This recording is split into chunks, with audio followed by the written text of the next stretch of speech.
At my own birthday party, my fiancé publicly announced that she was going to marry another man.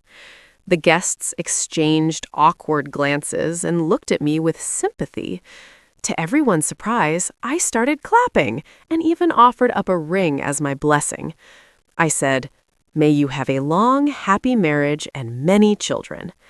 I slipped the ring off my finger and held it out, but no one reached for it. Rebecca gripped the hem of her dress, glaring at me with resentment. The boy beside her smirked and wrapped an arm around her shoulders. I sighed, placed the ring on a nearby table, and casually pulled someone over. Celine. She'd followed Rebecca and me around since childhood. She looked confused and asked, "What's wrong, Rich?"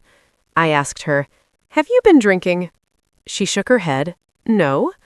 I tossed her my car keys. "I've had too much. You drive. Take me home." Got it. After only a few steps, Rebecca rushed over and grabbed me. "Richard, what do you mean by this?" Rubbing my temples, I replied, "Yesterday there was an unexpected incident at the company. We worked all night. After the morning meeting, I went to a neighboring city. I only got back this afternoon, then went to get your gift. I originally planned to wish you happy birthday and leave." I glanced at my watch. "It's 8 now. I have a meeting at 10 and a flight to Paris at 6 a.m. tomorrow morning. Miss, I'm too tired to play games with you." Rebecca stood there, completely stunned. I truly was exhausted. My temples felt like they were being drilled into. Without another word, I broke free from her grip and left. Celine drove me home. As I got out, I handed her the birthday gift I'd prepared for Rebecca, a car key. Rebecca had wanted that car for a long time. I'd gone through a lot to buy it. Celine asked in shock, "You're giving this to me?" I nodded. "Take the key and pick it up yourself from the dealership." "Thanks, bro." This time, her gratitude was genuine. "Bro, are you breaking up with Rebecca?" "Yes, I'm canceling the engagement. If anyone asks, you don't need to hide it." "Got it." Rebecca really crossed the line this time. You should have taught her a lesson long ago. I smiled, waved her off, and went inside.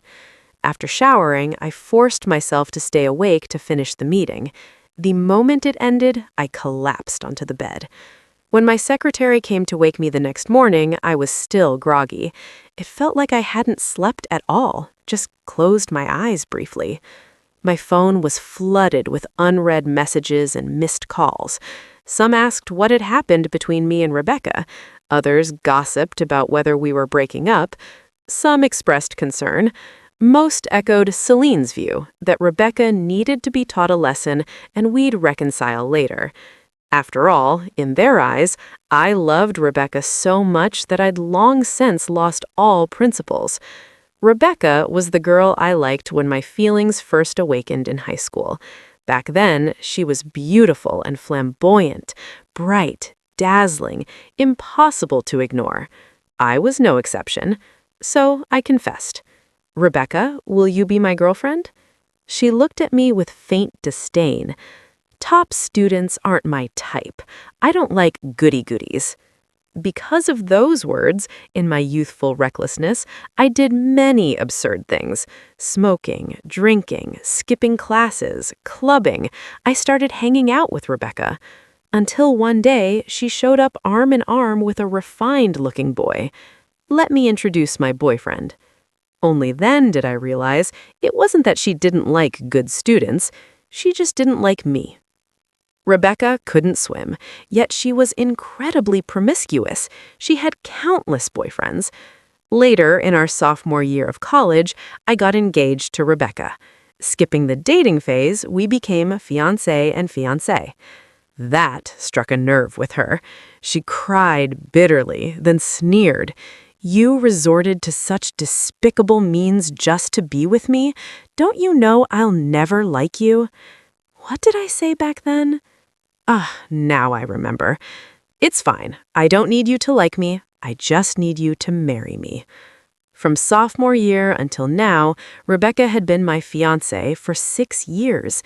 In those 6 years, her flirtatious behavior never stopped. She flirted with and dated different men. Sometimes I even helped her clean up the mess. Each time I asked her only one question. Did you sleep with him? She'd counter, what if you did? What if you didn't? I replied, if you did, you're free. Yet she was strange. Despite countless admirers, she never let anyone touch her. I never knew what she was holding on to. Chapter 3. 3 days after returning from Paris, I still had no contact with Rebecca, but people in our circle constantly updated me of her whereabouts. For example, the man she claimed she'd marry had already been dumped. She was drinking in bars every day with familiar faces. Even Bruno threatened to cut off their father-daughter relationship. What surprised me more was that she bought back the car I gave to Celine at twice the price. Most unexpected of all, when I got off the plane, I saw Rebecca. Even behind sunglasses, her pallor was obvious.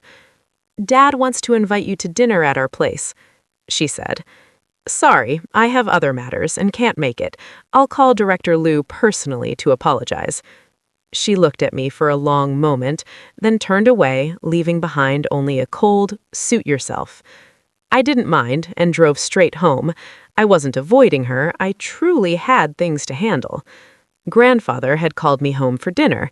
He said it was a meal, but it was really a lecture. I heard you had a conflict with Rebecca. He gave me a way out. I didn't take it. Grandfather, I want to break off the engagement with the Liu family. His expression darkened. Rebecca is a bit whimsy. Do whatever you want, but I will absolutely not agree to breaking off the engagement. No, I want to end it. He slammed the table. Kneel. I knelt obediently. Do you know how much we'll lose if we cancel the engagement with the Liu family? Of course I did. Over 6 years, our cooperation had become deeply intertwined. Breaking it now would mean shedding a layer of skin at minimum. But I smiled lightly. What if I can make up the loss? He calmed down, tapping the table. Then we'll talk after you do. After leaving the old house, I sent a message to my competitor. Emily was the textbook golden child of our generation. Every family eventually said, look at Emily. Beautiful, wealthy, capable, excellent in every way. She disdained associating with us spoiled rich kids. Only after I took over the family business did we interact. That golden child my parents always talked about, I finally got my revenge. Last month, we bid on the same piece of land. I won, narrowly outbidding her. That victory alone kept me smug for days. After sending the message, Emily didn't reply for a long time. Not until 11 at night did she finally send a single question mark. I jumped up excitedly, hugging my phone, grinning. I called her. President Lee, are you busy? She chuckled politely. What brings you to call me President Wong? I got straight to the point. Have you considered the question I asked earlier? She fell silent, then said, husband. I sucked in a sharp breath. Though her tone was flat, that word struck me straight in the heart. Before I could react, she added, Are you trying to introduce me to someone, President Wang? I was speechless. So it was a question. I replied, Mainly, President Lee, you're of marriageable age, and I happen to have a suitable candidate. Interested? Who? Me. Dead silence. When I looked at my phone, the call had ended. Awkward, but I wasn't giving up. The next morning, I went straight to her company. Seeing me, Emily frowned slightly and asked evasively, Do you need something, President Wang? I didn't indulge her. Opportunities come once. Marrying me guarantees profit with no loss. Place your order now and enjoy a premium bride price package. She was speechless. Biting her lip, she asked, Are you serious? Did you think I was joking last night? I thought you were drunk. I looked at her earnestly. And now, will you consider me? She studied me for a long time.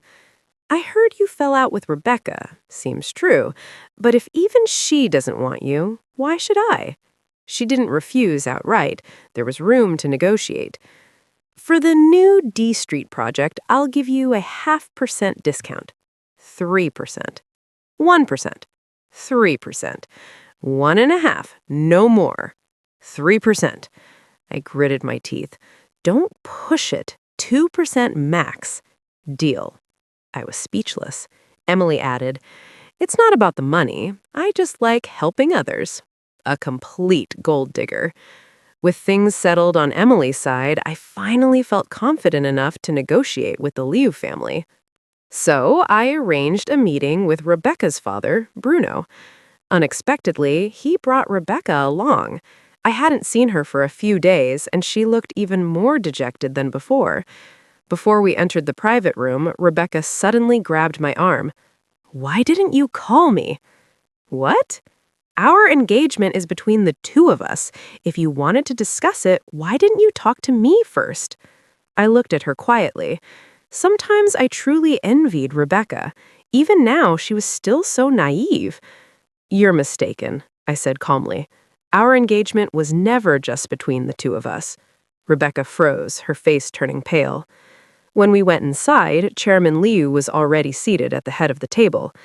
After a few polite exchanges, he spoke kindly. I know Rebecca upset you. That's why I brought her today.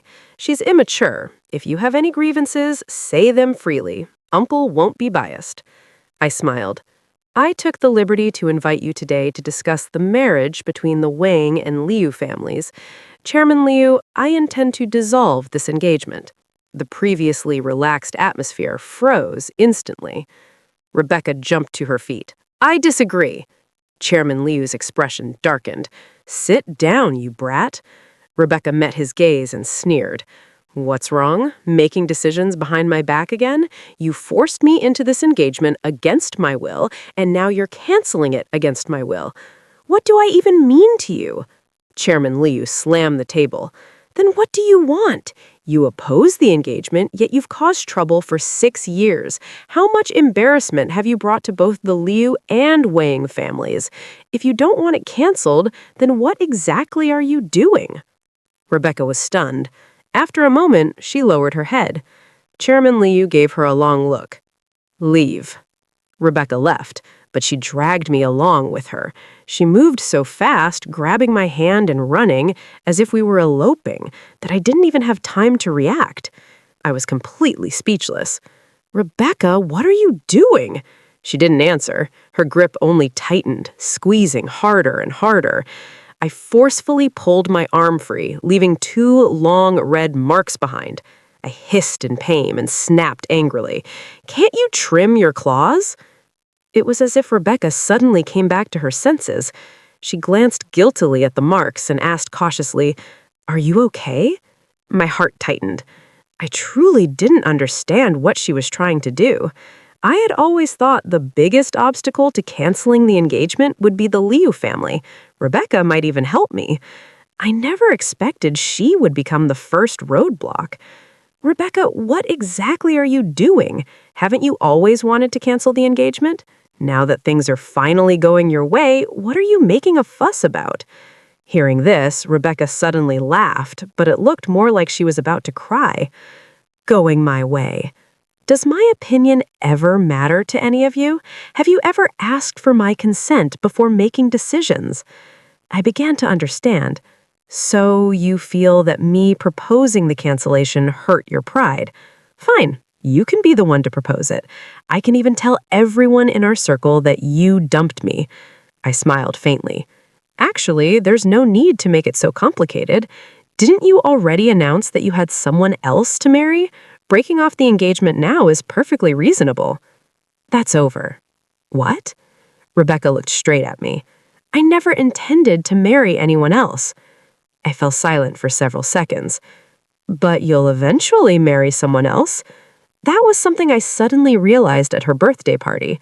6 years. I was already exhausted, yet Rebecca seemed to have endless energy, constantly stirring trouble. The man at the party might not have been someone she truly wanted to marry, But sooner or later, she would marry someone. I'm not someone who likes being passive, so I had to plan ahead and take the initiative. In the end, Rebecca and I parted on bad terms. She left with a resentful warning. "Richard, this time it's not up to you." Of course, it wasn't up to me, but it wasn't up to her either. This was something that had to be negotiated.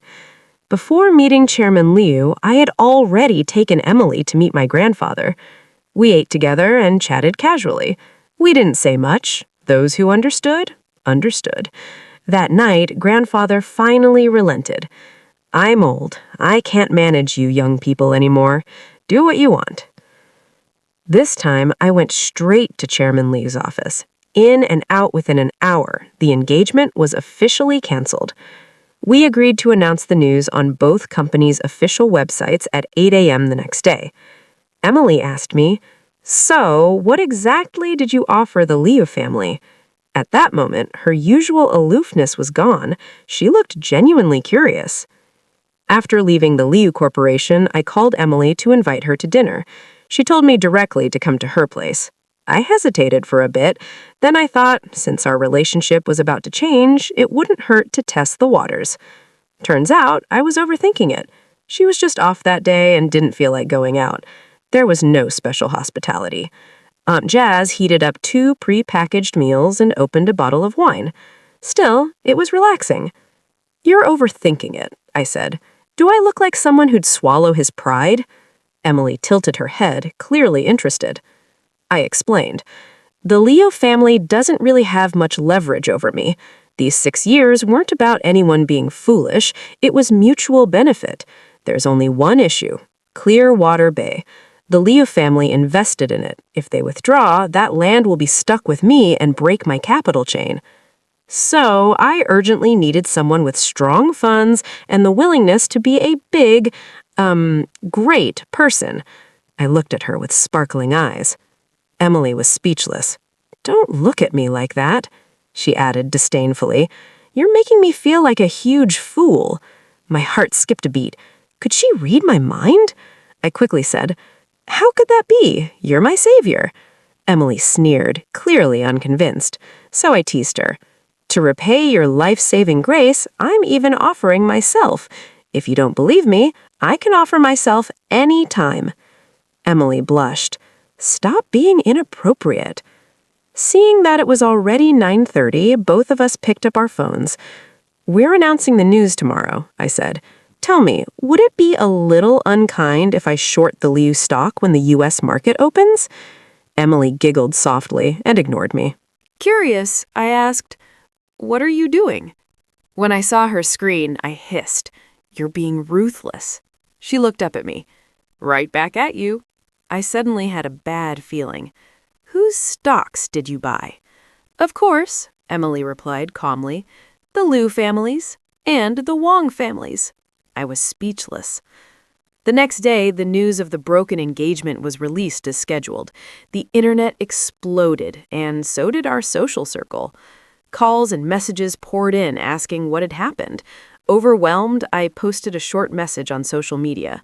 "We've broken up. Please don't disturb." I had no choice. I was too busy. There were also board members to placate. Unexpectedly, Rebecca barged straight into the conference room. My assistant looked helpless, mouthing that she couldn't stop her. Rebecca looked terrible. I could even see red veins in her eyes, as if she were on the verge of exploding. "Please go to my office," I said calmly. "I'll speak with you after the meeting." She let out a cold laugh and bit her lip. "Richard, you're ruthless, truly ruthless. You were the one who said you liked me. You were the one who chased me all these years. You were the one who insisted on marrying me." Bang! I slammed a folder onto the table, cutting her off. "Elise, please continue the meeting." "Yes, Mr. Wang." I glanced at Rebecca, stood up, and walked out. She followed me into my office. "Feeling embarrassed now?" she sneered. "You brought this on yourself. I never asked anything of you. I never forced you. It was you who kept pushing me." I looked at her coldly. "Indeed, it's embarrassing," I said after she finished. "But it's not my reputation that's damaged. It's your Liu family's." Rebecca glared at me, as if she wanted to bore holes through me. "This isn't the first time you've trespassed into my conference room," I continued, "but it will be the last. If it happens again, I'll have security escort you out." "Rebecca, we're adults. Adults have rules. Not every place is somewhere you can come and go as you please." She seemed as if she'd been struck hard. Her face turned deathly pale. "You said you liked me, Richard," she murmured. "You can't do this." Seeing her like that, I felt a faint sense of helplessness.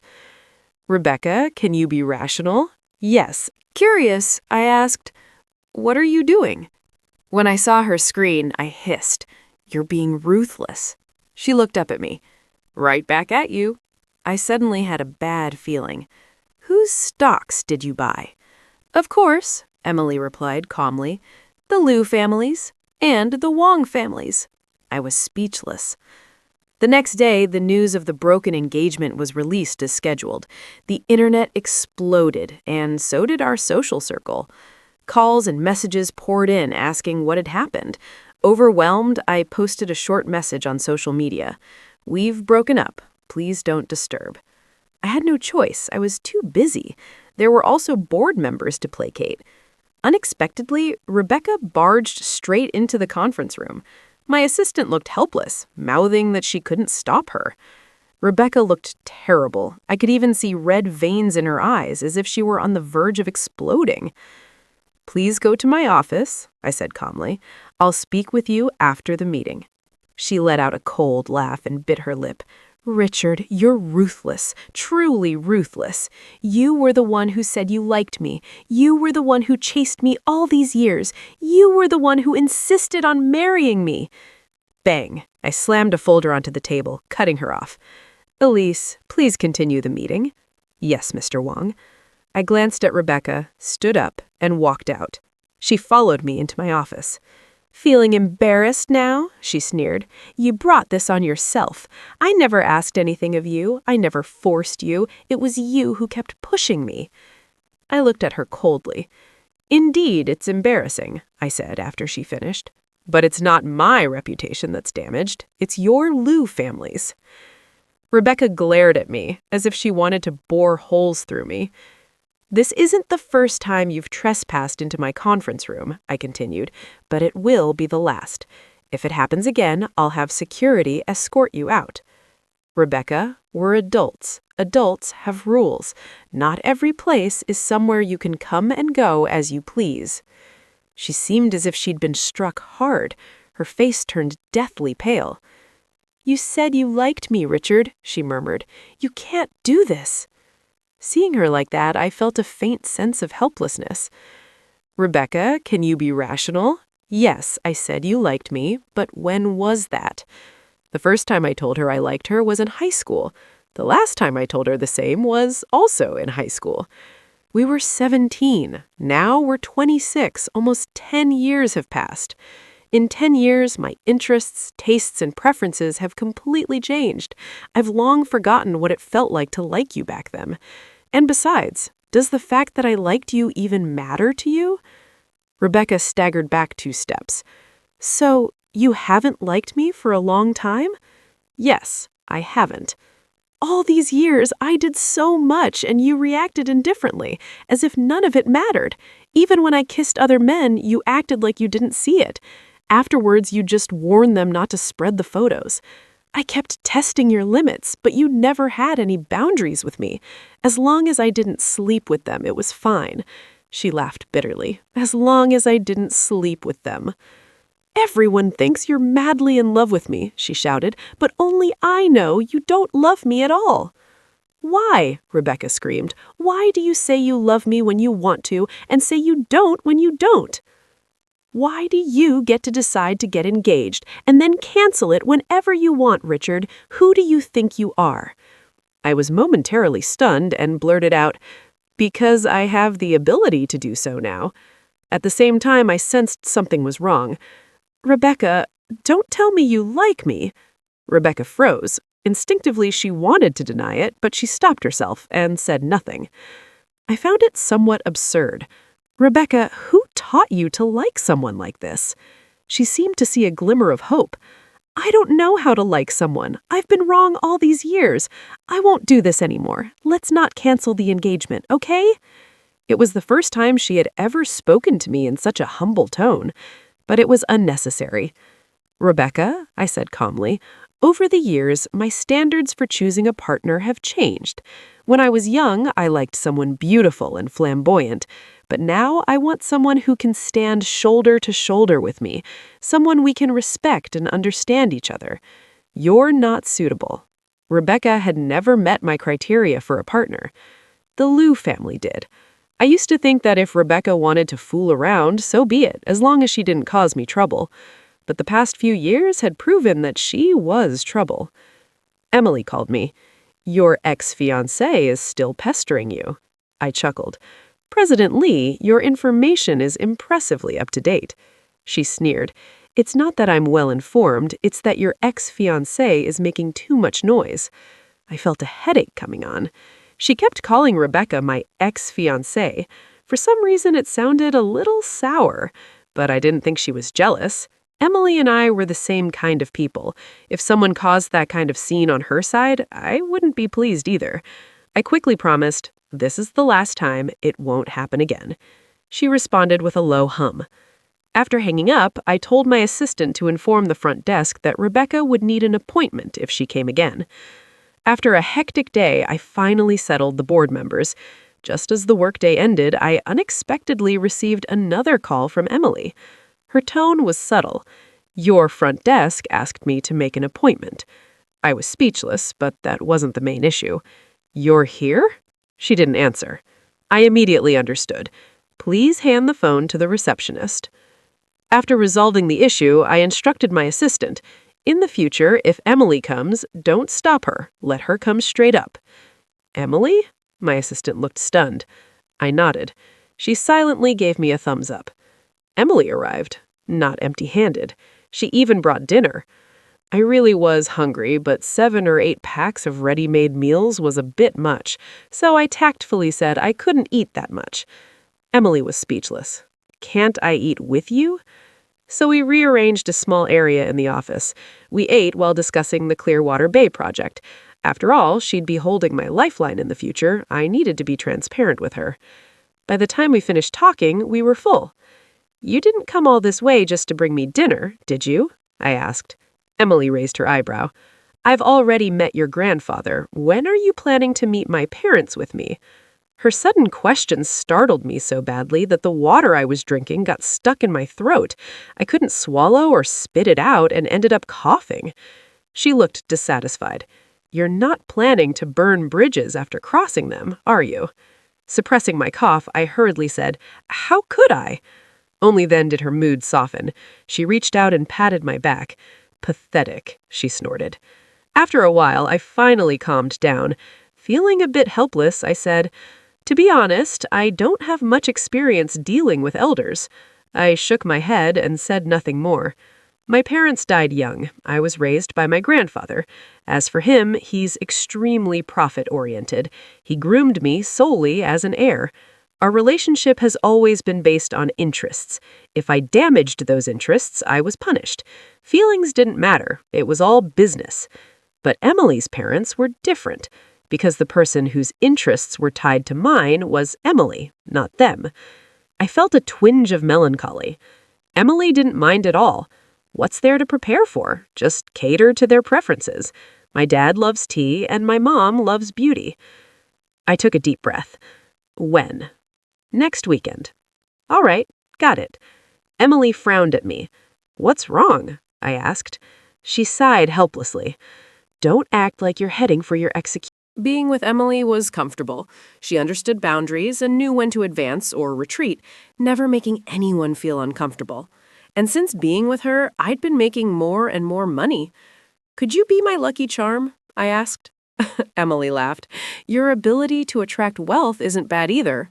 Satisfied, I extended my hand. "Pleasure working with you." She shook it. "Pleasure working with you." I hadn't seen Rebecca in a long time. Just when I was about to forget her, she appeared again, looking haggard. Recently, she'd been acting recklessly. Her clothes grew more revealing, she stayed out later and later, frequenting bars. Every day, her social media was filled with wild nightlife. I even received calls. They said she refused to leave and insisted I go see her, asking me to consider our past and persuade her. Most of those people were blocked. Gradually, things quieted down. I didn't expect her to show up at my doorstep. She stood there holding a bottle of wine, looking completely lifeless. I pretended not to see her and moved to go inside. Rebecca grabbed my hand. I whispered sternly, "Rebecca, let go." Her hand trembled. Just as I was hesitating about what to do next, she released me. I let out a sigh of relief. As I was closing the door, she spoke. "I know everything." I froze. "What?" She looked up at me, tears welling in her eyes. Even her lips trembled. "My dad told me. If it weren't for you choosing to get engaged to me back then, he would have brought his illegitimate son home long ago." She raised her arm to cover her eyes. "He really has an illegitimate son, just 2 years younger than me. I never knew." The day after we canceled the engagement, he let him into the company. I didn't know. Then he transferred 2% of the shares to him. I still didn't know.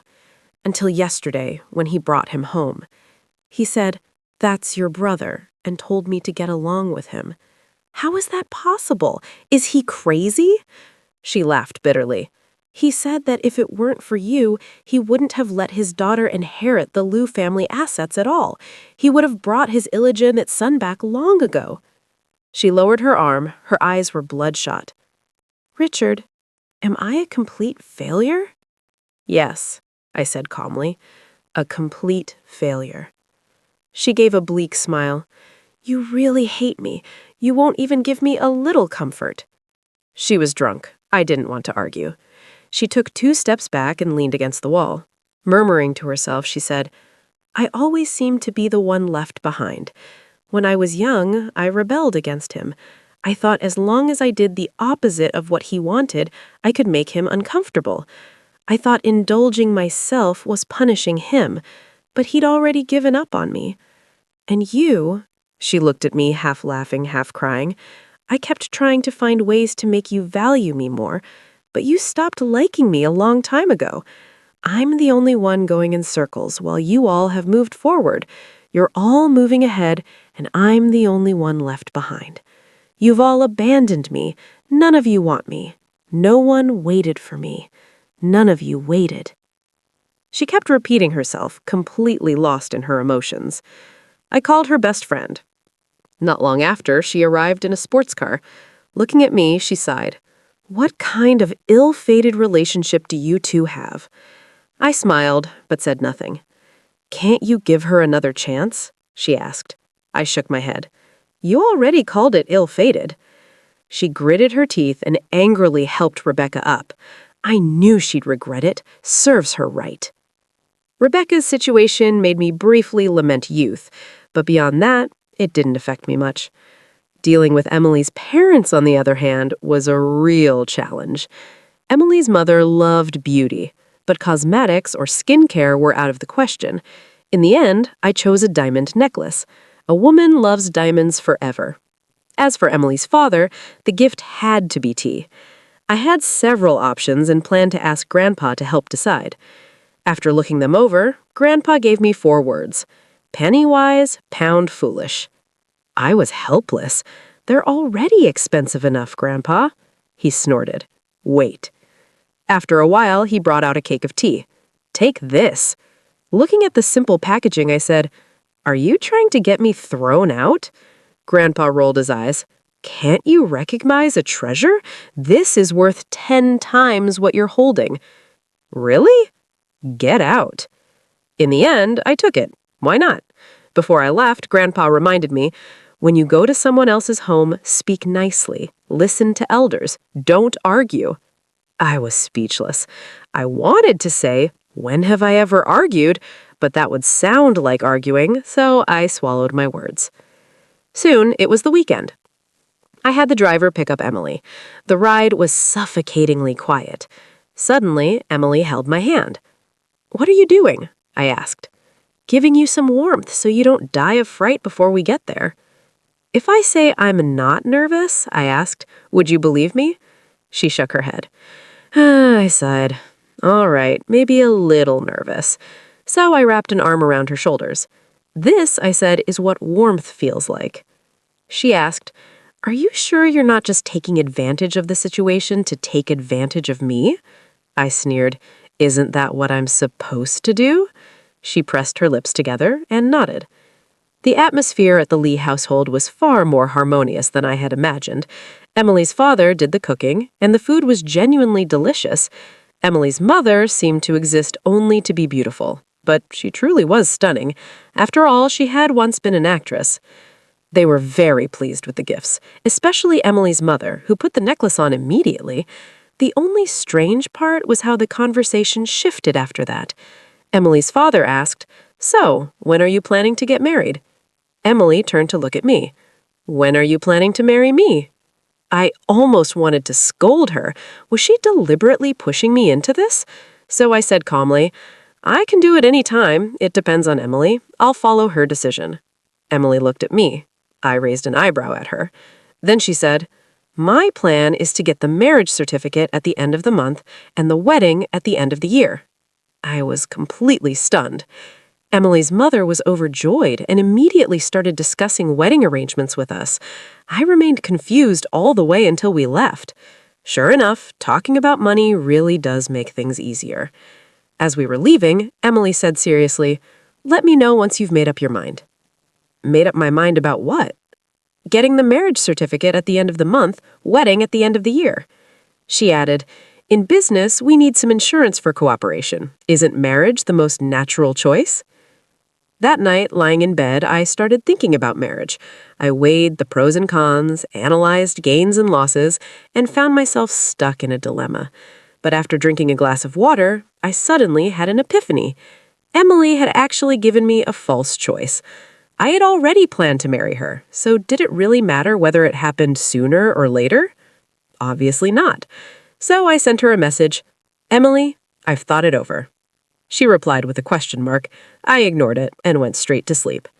The next day, I told her, "Let's get married." Emily looked at me in disbelief. "Are you sure?" I was puzzled. Weren't we planning to get married anyway? As soon as I finished speaking, I signed a check for $200 million and handed it to her. Emily nodded sincerely. "Impressive, as always, Mr. Wong."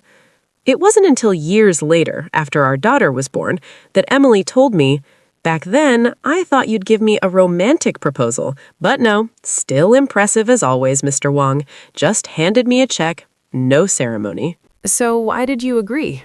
I asked. She replied, "Yes, making money is nothing to be ashamed of." Emily and I scheduled our marriage registration for 3 days later. That day, she would officially invest in the Clearwater Bay project. Announcing our marriage certificate at the same time would be a win-win.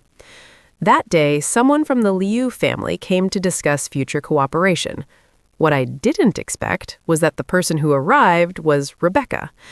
After being surprised for a couple of seconds, I quickly stood up and shook her hand. "President Liu, a pleasure to meet you." Rebecca held my hand tightly for a couple of seconds before letting go.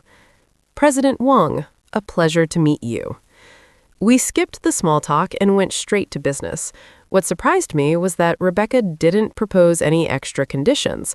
All the contracts followed the previous agreements.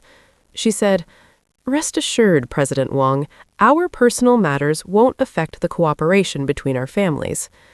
I wasn't sure if Rebecca had done something behind the scenes, but it didn't matter. Only a fool would refuse a good deal, so we signed the contracts smoothly. "President Wong, would you like to have a meal together?" she asked. I nodded. Of course. Since Rebecca had decided to get involved in the company's affairs, we were bound to cross paths again.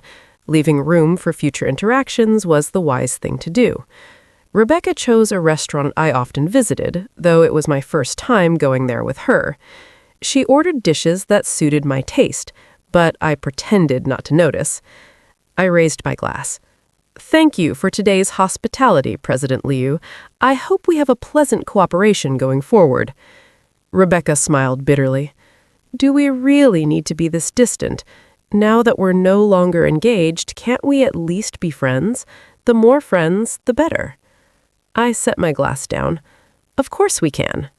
Rebecca froze. Her expression darkened. Do you really have no feelings for me at all? I felt a headache coming on. After so many relationships, how had I not noticed that she was such a hopeless romantic? Rebecca, since you're joining the company, focus on your work. Don't think about unnecessary things. She stared at me without blinking. If you do well, can you give me another chance? I was confused. What chance? She said firmly, Richard, I won't give up on you. I felt conflicted. How was I supposed to tactfully tell her that I was about to get married? Rebecca, you can do whatever you want, but not for me. I'm not responsible for someone else's life choices. She said, so all these years you never advised me? Whatever I wanted to do was my own business and had nothing to do with you, and once I crossed your bottom line, you kicked me away, right? Her emotions grew agitated. I looked at her. So you're blaming me? Her eyes filled with panic. That's not what I meant. I rubbed my temples. Rebecca, I carved my own path through effort and setbacks. I'm not even sure my own road is right. Why should I plan your life for you? I repeated, you can do whatever you want, but don't involve me.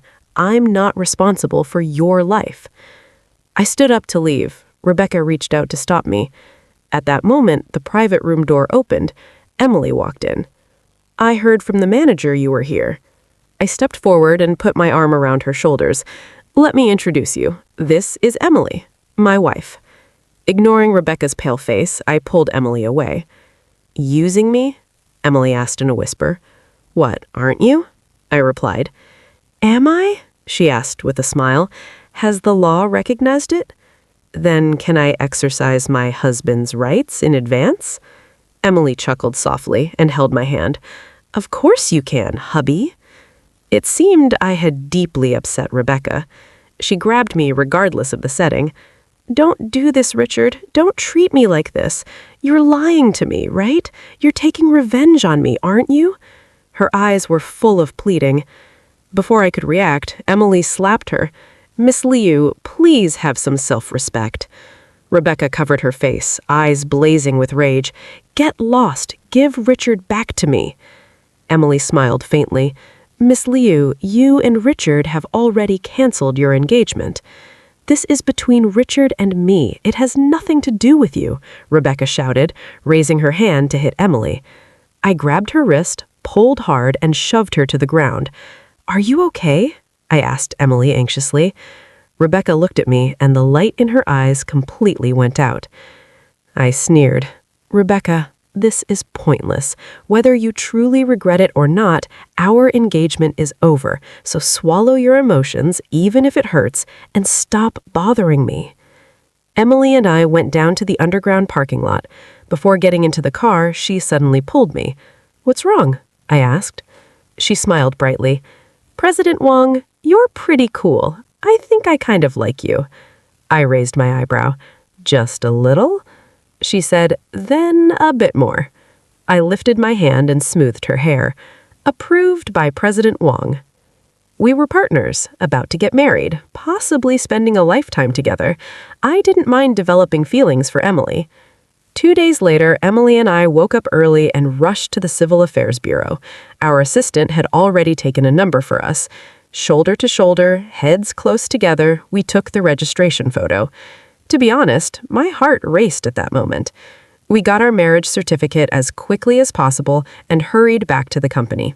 Emily officially invested her funds, and the company website announced both our partnership and our marriage certificate. Mr. Wong, congratulations on your marriage. Looking forward to our cooperation. Mrs. Wong, congratulations on your marriage. Looking forward to our cooperation.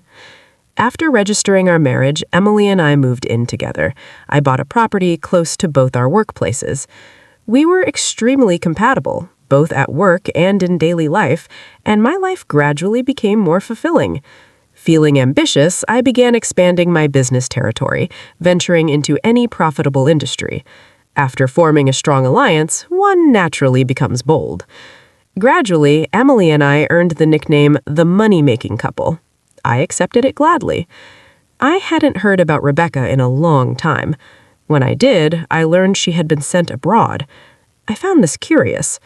Her father was clearly disappointed in her, but she was still her daughter he had loved most since childhood. He hadn't cultivated an illegitimate son because he favored sons over daughters. He simply wanted Rebecca to get back on the right path. The Liu family wasn't feudal. There was no throne to inherit and no concept of abandonment, especially now that Rebecca had started working properly again. So what had happened to make them send her abroad? I asked Emily. She hesitated, then said, "She wanted to fight me to the death, and her dad found out." To fight me to the death? I was shocked. Rebecca's idea was simple. Steal business aggressively, regardless of cost or profit. But she had no authority. As soon as she issued orders, her dad found out. They argued fiercely, and Rebecca threatened that she wouldn't let Emily have peace. That kind of willfulness completely disappointed her father. To prevent her from causing more trouble, he sent her abroad. "Why didn't you tell me?" I asked. She glanced at me.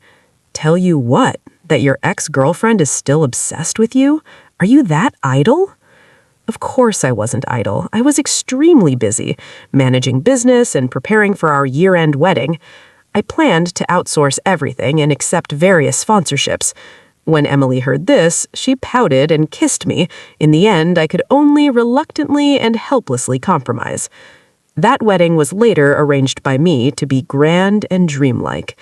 Rebecca also attended. She was elaborately dressed, as if meaning to steal the groom, but she did nothing. She sat quietly and left quietly. Afterwards, Emily tiptoed up and kissed me. "Mr. Wang, please take care of me for the rest of our lives."